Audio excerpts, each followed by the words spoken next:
எல்லாம் new year போயிட்டு எப்படி ரொம்ப டயர்டு அப்படிதானே? மகள் கூட வரல எனக்கு, நான் டயர்டு. 5வது நீதிமொழிகள் நம்ம பார்த்தோம் இல்லையா? 5வது நீதிமொழிகளில் யாராவது ஒருத்தர் 21வது வசனத்தை வாசிங்க.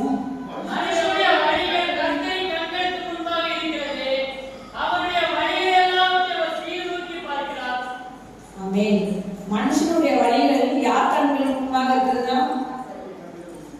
நம்மளோட கண்ணு, நம்ம யோசிச்சு பார்ப்போமே, நம்மளோட கண்ணு எவ்வளவு தூரம் பார்ப்போம் இல்லையா? கொஞ்சம் தூரம் தான் பார்க்க முடியும்ல. அப்போ ஆண்டவருடைய கண்கள் ஒவ்வொரு மனுஷனை மட்டும் பார்க்கறது இல்லையா? அவனுடைய என்னது வழிகள் எல்லாமே பார்க்கும் இல்லையா? நம்ம ஒரு மனுஷனை எப்படி பார்க்க முடியும்? வெளியாக தான் பார்க்க முடியும் இல்லையா? உள்ள இருக்கிற மனுஷனை என்ன பண்ண முடியாது, நம்மளால பார்க்க முடியாது. அப்படிதானே? ஒருத்தர் எப்படி இருக்காங்க, நல்லவங்களா கெட்டவங்களா என்ன பண்ண முடியாது, பார்க்க முடியாது. நம்மளால மேக்சிமம் என்ன முடியும், நம்ம கூட இருக்கிற நம்ம பிள்ளைகள், நம்ம வீட்டுல இருக்கவங்களை மட்டும்தான் நம்ம என்ன பண்ண முடியும், பார்க்க முடியும். அதுவும் என்னது, ஒரு ஸ்டேஜுக்கு மேல என்ன பண்ண முடியாது, பார்க்க முடியாது. அப்படிதானே? அவங்க என்ன பண்றாங்க, ஏது பண்றாங்கன்னு பார்க்க முடியாது. ஆனா ஆண்டவர் சொல்றாரு, மனுஷனுடைய வழிகள் கர்த்தருடைய கண்களுக்கு முன்பாக என்ன பண்றதா இருக்கிறது. அப்போ ஆண்டவரோட கண்கள் எல்லா இடத்துலயும் இருக்கு. அப்படிதானே? நல்லோர் தீயோர் எல்லாரையும் நோக்கி பார்க்கிறது. ஆண்டவர் என்ன பண்ண மாட்டாரா, தூங்க மாட்டார். அப்படிதானே? அது முடிச்சுக்கிட்டே இருப்பாரு. அப்போ யோசிச்சு பார்ப்போமே, ஆண்டவர் இந்த இடத்துல இந்த காலை பொழுதுல வந்தா என்ன செய்வாரு, முன்னாடி இங்கதான் இருப்பாரு, அவர் தூங்கவே மாட்டாரு, எல்லாருக்கும் இருப்பாரு. அப்போ இந்த இடத்துல பார்க்கும் பொழுது ஆண்டவர் என்ன செய்வாரு, சந்தோஷமா இருப்பாரா? ஏன்னா ஒரு பண்டிகைனா நம்ம என்ன செய்யறோம், நியூ இயர், கிறிஸ்துமஸ் அப்படின்னா என்ன பண்றோம், ஃபர்ஸ்ட் வந்துடும் இல்லையா? கண்டிப்பா வந்துடும், தவறாம வந்துடும். அப்போ ஆண்டவர் அதை விரும்புற தேவனே கிடையாது இல்லையா? ஆண்டவரை துதிக்கணும் அப்படின்னா அப்ப நம்ம என்ன செய்யணும், வேகமா வரணும், ஒரு ஆர்வமா வரணும். அப்ப அந்த ஆர்வம் ஆண்டவரை துதிக்கிறது, அந்த அன்பு ஆண்டவர்கிட்ட இருந்தா மட்டும்தான் நம்ம என்ன பண்ண முடியும், சபைக்கும் வர முடியும், துதிக்கணும்ன்ற ஒரு ஆர்வம். ஆனா நம்ம என்ன செய்யறோம், இன்னைக்கு நிறைய சாக்கு போக்குகள் சொல்றோம், நம்மளே நம்ம என்ன பண்றோம், சமாதானப்படுத்திக் கொள்கிறோம். அதனாலதான் என்னது, ஆனா ஆண்டவருடைய கண்கள், மனுஷனுடைய வழிகளை ஆண்டவர் எப்பவுமே நோக்கி பார்க்கிறார். ஒரு மனுஷனை சமாதானம் ஈஸியா படுத்திடலாம். அப்படிதானே? ஆண்டவரை சமாதானம் என்ன பண்ண முடியாதா, ஈஸியா பண்ண முடியாது. நம்ம நீதிமொழிகள் 5 வாசிச்சோம். அதுல மேல உள்ள வசனங்கள் செல்லுதும்.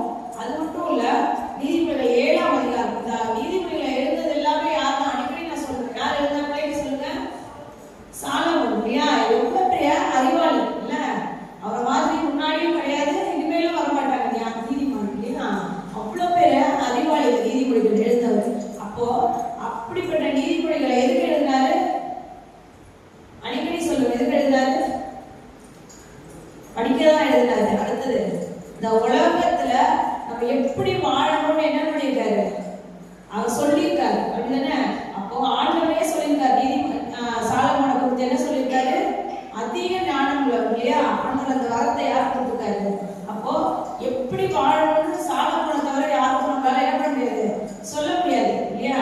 அப்போ இந்த ஒவ்வொரு அதிகாரத்தையும் நம்ம வாசிக்கும் போது நமக்கு அது என்ன கொடுக்குறாங்க, ஒரு போதகத்தை தான் கொடுக்குறாங்க. அப்ப இந்த 7ஆம் அதிகாரத்தை வாசிக்க வேண்டாம், 4லிருந்து 23 வரை உள்ள வசனங்களை நீங்க வீட்டுல போய் வாசிச்சு பாருங்க. அதுல என்ன குறிச்சு சொல்லியிருக்காரு, உலக இச்சைகள், உலக பாவங்கள், உலக சிநேகம் இல்லையா? இன்னைக்கு அதுதான் என்ன ஆகுது, மனுஷங்களுக்கு எப்படி இருக்கு, பிரதானமா இருக்கு. அப்படிதானே? அதை யாருக்கும் தெரியாது என்று என்ன செய்யலாம், மனுஷன் செஞ்சுக்கிட்டே இருக்கான் இல்லையா? யாருக்குமே தெரியாது. நம்ம எல்லாம் என்ன செய்யறோம், ஒருவேளை நானா கூட இருக்கலாம். இப்ப இந்த இடத்துல ஒயிட் அண்ட் ஒயிட் போட்டுட்டு மைக்க முடிச்சுட்டு பேசுறதுனால என்ன செய்யாது, பரிசுத்தம் எனக்கு இருக்குமா அப்படின்னு கேட்க யாருக்குமே தெரியாது இல்லையா? எனக்கு தெரியும், வேற யாருக்கு தெரியும், ஆண்டவருக்கு தெரியும் என்ன குறிச்சு. அப்படிதானே? நம்மளுடைய இருதயத்தின் நினைவுகள் என்ன செய்யாது, யாருக்குமே தெரியாது இல்லையா? ஒருத்தர் தெரியும், சில பேர் நம்ம பார்க்கலாம், யாராவது தண்ணி அடிக்கிறதோ, யாராவது நம்ம ரோட்ல பார்த்துருந்தோம்னா ஈஸியா நம்ம என்ன செய்வோம், அவனை குறிச்சு நான் கெட்டவன் இல்லை அவன் பாவம் செய்யறவன் ஈஸியா சொல்லிடலாம். அப்படிதானே? ஆனா நிறைய இடத்துல என்ன செய்வாங்க, நம்மளும் அதே தான் செய்யறோம். நம்ம மனசுக்குள்ள நிறைய பாவங்கள், கர்த்தருக்கு பிடிக்காத குணம்லாம் என்ன செய்யும் இருக்குது. அந்த 5:29 என்ன சொல்லிடுறது, கர்த்தருடைய கண்களுக்கு முன்பாக என்ன செய்தா இருக்கிறது. அப்ப நம்மளுடைய நினைவுகள், நமக்கு நினைவுகள்ல எண்ணம் பிறக்காததுக்கு முன்னே யாருக்கு தெரியும், கர்த்தருக்கு தெரியும். நம்ம எப்படி என்ன தெரியும். ஆனா நம்ம என்ன செய்யறோம்? மீண்டும் மீண்டும் ஆண்டவர் என்ன சொல்றாரு? உன் பாவங்களை அறிக்கை செய்து என்ன பண்ணுமா? விட்டு விடு. இல்லையா? நம்மளோட ஆண்டவர் நமக்காக தான் மரிச்சாரு, பாவ மன்னிப்பு கொடுத்தாரு, எல்லாமே கரெக்ட் தான். ஆனா ஆண்டவர் என்ன செய்ய சொல்லல? மீண்டும் மீண்டும் பாவம் செய்ய என்ன பண்ணல சொல்லல. அப்படிதானே? அட்லீஸ்ட் நம்ம என்ன செய்யணும்? ஒரு பாவம் நம்ம திருப்பி திருப்பி மேற்கொள்ளும் பொழுது நம்ம என்ன செய்யணும்? எப்படியாவது அதை விட்டு வர்றதுக்கு முதல்ல ஆண்டவர் என்ன செய்யணும்? கேட்கணும். ஏன்னா அவருக்கு நம்மளை பத்தி எல்லாமே தெரியும். அப்படிதானே? கேட்டது வெளியில வர செய்யணும். ஆனா மனுஷன் என்ன செய்யறான் பாருங்க. நீதிமொழிகள் 3ஆம் அதிகாரம் 7ஆம் வசனத்தை வாசிங்க. நீ உன்னை ஞானி என்று எண்ணாதே, கர்த்தருக்கு பயந்து தீமையை விட்டு விலகு. ஆண்டவர் சொல்றாரு, அவருக்கு யாரு நம்மன்னு தெரியும். அப்படிதானே? மொத்தமா தெரியும். அப்ப ஆண்டவர் இன்னைக்கு கூட நம்ம என்ன சொல்றாரு? நீ யாருன்னு நினைக்காத, ஞானின்னு நினைக்காத. இல்லையா? நம்ம ஒரு பாவம் செய்தா அது தெரியாம செய்யறதுலதான் என்ன பண்ணுவோம்? ரொம்ப ஜாக்கிரதையா இருக்கும். அப்படிதானே? இப்போ நம்ம போலீஸ்காரங்களை கேள்விப்பட்டிருக்கோம். ஏதாவது ஒரு கிரைம் ஏதாவது ஒரு இடத்துல நடக்குதுன்னு வச்சுக்கோங்க. ஒரு கொள்ளையோ ஏதோ நடக்குதுன்னு வச்சுக்கோங்க. அந்த திருட செய்யும் பொழுது இல்ல அந்த கொலைகாரன் செய்யும் போது என்ன பண்ணுவான்? அதை எப்படி கேர்ஃபுல்லா பிளான் பண்ணி செய்யணும், மாட்டக்கூடாதுன்னு தான் பண்ணுவான். ஆனா மாட்டாம இருப்பானா? மாட்டிடும். இல்லையா? அப்போ உலகமா இருக்கிற ஒரு போலீஸ்காரன் வந்து ஈஸியா கண்டுபிடிக்கிறான் அப்படின்றது ஆண்டவருக்கு என்ன தெரியும்? ஒவ்வொரு அசைவும் தெரியும். அப்ப இன்னைக்கு கூட பாவத்துல என்ன பாவம் இல்ல? சின்ன பாவம், பெரிய பாவம், மிடில் பாவம்லாம் இல்ல. இல்லையா? பாவம்னா என்னதான்? பாவம். அப்ப பாவம் செய்யறோம் நமக்கு தெரியுமா தெரியாது? கண்டிப்பா தெரியும். அப்படிதானே? ஆனா நம்ம என்ன செய்வோம்? அதை மறைக்கிறதுக்காக பல சாக்கு போக்குகள் சொல்லிக்கிட்டு இருக்கோம். அப்போ அதெல்லாம் சொல்லாம நம்ம ஞானி நம்ம என்ன பண்ணக்கூடாதுன்னா என்ன கூடாது. அதுதான் சொல்றாரு நீதிமொழிகள் 5:21. அப்போ நம்ம ஞானின்னு நினைத்து ஒவ்வொரு பாவங்களும் செய்தா ஆண்டவருடைய கண்களுக்கு முன்பாக எப்படி இருக்கான்? வெளியரங்கமாக இருக்கிறது. அப்போ கர்த்தருடைய கண்களுக்கு என்ன பண்ணக்கூடாதா? மறைவாக எந்த பாவத்தையும் நம்ம செய்யக்கூடாது. அப்படி செய்தா என்ன நடக்கும் பாருங்க. நீதிமொழிகள் 5ஆம் அதிகாரம் 22-23 வசனம் வாசிங்க.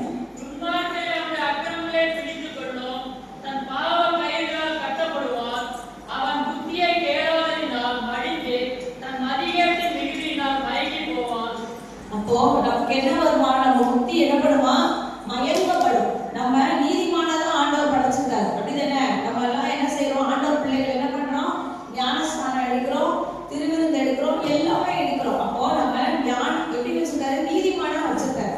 அப்போ இந்த பாவ கயிறுகளால் என்ன பண்றாங்க? இன்னொரு வாசிங்க அந்த வசனத்தை.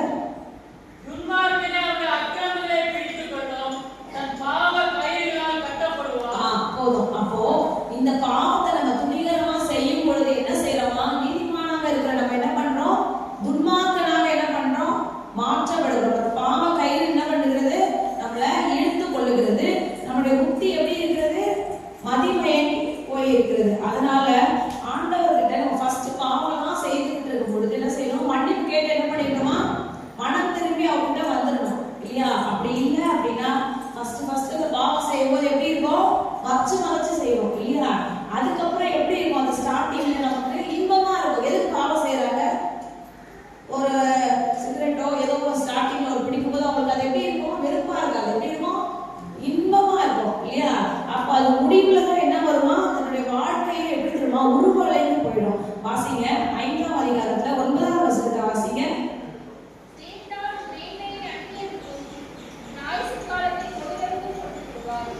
அப்போ நம்மளுடைய ஆயுசு வருஷம் இருக்கதான் செய்யும். ஆண்டவர் சொல்றாங்க பாவம் செஞ்ச உடனே வந்து செத்துருவோம் நம்ம நினைப்போம். இல்லையா? அப்படி இல்லை. ஆயுசு வருஷங்கள் எப்படி இருக்குமா? கொடூரருக்கு கொடுப்பாய். அப்போ நம்மளுடைய ஆயுசு வருஷம் இருக்கும் பொழுது அந்த ஃபர்ஸ்ட் பாவம் செய்யும்போது இன்பமா இருக்கும். இல்லையா? ஒரு சொரியோ இல்லை ஏதோ கையில ஒரு புண்ணம் வந்தா ஃபர்ஸ்ட் அரிக்கும் போது எப்படி இருக்கும்? சுகமா இருக்கும். அப்படிதானே? அரிக்கும் போது நல்லா இருக்கும். அப்புறம் போக போக ரணமாயிடும். இல்லையா? அதே மாதிரி தான் பாவம் ஃபர்ஸ்ட் செய்யும் போது எப்படிதான் இருக்கும்? ரொம்ப நல்லா தான் இருக்கும். ஆனா போக போக போக போக அது எப்படி இருக்கும்? உன் ஆயுசு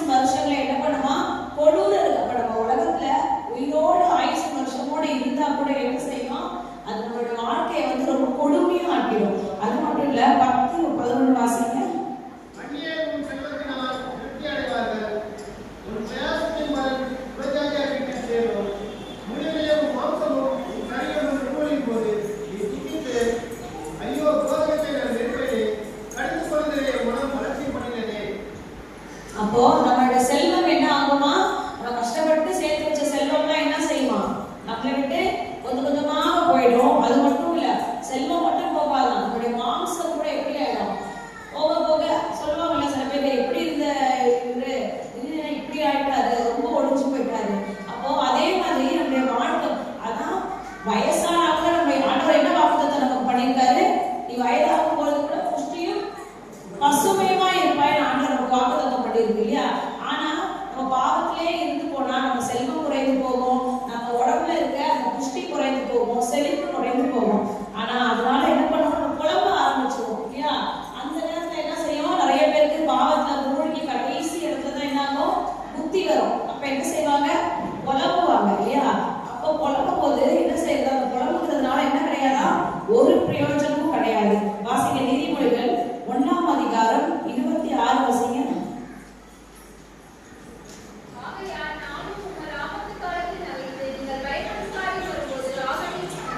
அப்போ ஃபர்ஸ்ட் எப்படி பாவம் செய்யும்போது இன்பமா இருக்கும் இல்லையா? போகும்போது என்ன ஆகுது, நமக்கு அது ஒரு கண்ணியா மாறுது இல்லையா? நம்மளுடைய குடும்பத்தில இருந்து செல்வத்தில இருந்து எல்லாம் போனதுக்கு அப்புறம் நம்ம என்ன செய்வோம், புலம்புவோம். அந்த இடத்துல ஆண்டவர் என்ன சொல்றாரா, என்ன செய்வாரா, நம்ம அப்ப கர்த்தரை நோக்கி கீழே இருக்க வாசமெல்லாம் வாசிச்சு பாருங்க. அவர் என்ன செய்வாரா, ஆங்கடியும் நம்மளை பார்த்து என்ன செய்வாரா, ஆபத்து வரும்போது சிரிப்பாரா. ஏன்னா நிறைய சான்ஸ் நமக்கு கொடுப்பாரு. அப்ப சான்ஸ் கொடுக்கும் போதே என்ன செய்யணும், நம்ம ஆண்டவரை நோக்கி மனம் திரும்பி மன்னிப்பு கேட்டு. பாவம் செய்யாத மனுஷன் யாராவது இருக்காங்களா? இல்ல, கண்டிப்பா யாருமே இல்லை. ஆண்டவரை தவிர பாவம் செய்யாத ஒருத்தரும் இல்லை. இப்ப நம்ம அதுலயே விழுந்து கிடக்காம நம்ம கிட்ட ஆண்டவர்கிட்ட கேட்கணும், ஆண்டவரை எனக்கு கொஞ்சம் கொஞ்சமா இந்த பழக்கத்துல இருந்து வெளியே கொண்டு வாங்க, இதனால விட முடியாது. கண்டிப்பா ஆண்டவர் என்ன செய்வாரு, முயற்சி செய்வாரு. கிரியே இல்லாத விசுவாசம் என்னது, செத்தது. அப்போ நம்ம என்ன செய்யணும், ஃபர்ஸ்ட் ஸ்டெப்பை யார் எடுத்து வைக்கணும், நம்ம தான் எடுத்து வைக்கணும். ஆண்டவர் அதுக்கப்புறம் நம்ம கையை பிடிச்சி என்ன செய்வாரு, கூட்டிட்டு போயிடுவாரு. அதனால இன்னைக்கு கூட நம்ம கிட்ட ஏதாவது ஒரு அந்தரங்க பாவமோ, பாவங்களை திருப்பி சொல்ற சின்ன பாவம் பெரிய பாவம் எதுவுமே கிடையாது. நம்ம காலையில எழுந்து ப்ரேயர் பண்ணலன்னா கூட என்னதான் அது பாவம் தான் இல்லையா? அதனால அந்த மாதிரி ஏதாவது இருந்தா இன்றைக்கு நம்ம மனம் திரும்புவோம் அப்படின்னா நீதிமொழிகள் 1:31 வாசிங்க. எனக்கு செவி கொடுத்தவன் எவனோ, ஆகையால் அவர்கள் தங்கள் வழியின் பலனை புசிப்பார்கள், தங்கள் யோசனைகளினால் திருப்தி அடைவார்கள். நீதிமொழிகள் 1:31. அப்போ திரும்பி வாசிங்க. ஆகையால் அவர்கள் தங்கள் வழியின் பலனை புசிப்பார்கள், தங்கள் யோசனைகளினால் திருப்தி அடைவார்கள். எனக்கு செவி கொடுக்கிறவன் எவனோ, அவன் விக்கிரகத்தை வாசம் பண்ணி ஆபத்துக்கு பயப்படாமல் அமைதியாய் இருப்பான். அப்போ இந்த ஆண்டவர் எப்பவுமே சொல்றாரு, ஆண்டவரோட சொல்ல கேட்டு இன்னைக்கு நம்ம மனம் திரும்பணும் அப்படின்னா கர்த்தருடைய வசனம் இன்னைக்கு எல்லாருக்கும் உரைக்கப்படுகிறது இல்ல. அப்ப எனக்கு செவி கொடுக்கிறார், இந்த வசனத்தை கேட்டு எனக்கு செவி கொடுக்கிறவர் ஆண்டவர் எப்படி வச்சிருக்காரா, விக்கிரமின்றி வாசம் பண்ணி ஆபத்துக்கு பயப்படாமல். அப்போ ஆண்டவருடைய சத்தத்துக்கு செவி கொடுத்தா ஆபத்து வரலன்னு சொல்லல ஆண்டவர், ஆபத்து வரும். ஆனா நம்ம எப்படி இருப்போமா, அந்த ஆபத்துக்கு பயப்படாம அமைதியா இருக்கும் அப்படின்னு சொல்றாங்க. அப்போ ஆபத்து வருகிற நேரத்துல பயப்படாம கர்த்தருக்கு செவி கொடுத்து நம்ம மனம் திரும்பணும் அப்படின்னா ஆண்டவர் நம்ம எப்படி வச்சிருப்பாரா, சந்தோஷ சமாதானத்தோட பயப்படாம வச்சிருப்பாரு. கர்த்தர் தாமே இந்த வசனங்களை ஆசீர்வதிப்பாராக. ஹல்லேலூயா. கர்த்தருடைய பரிசுத்த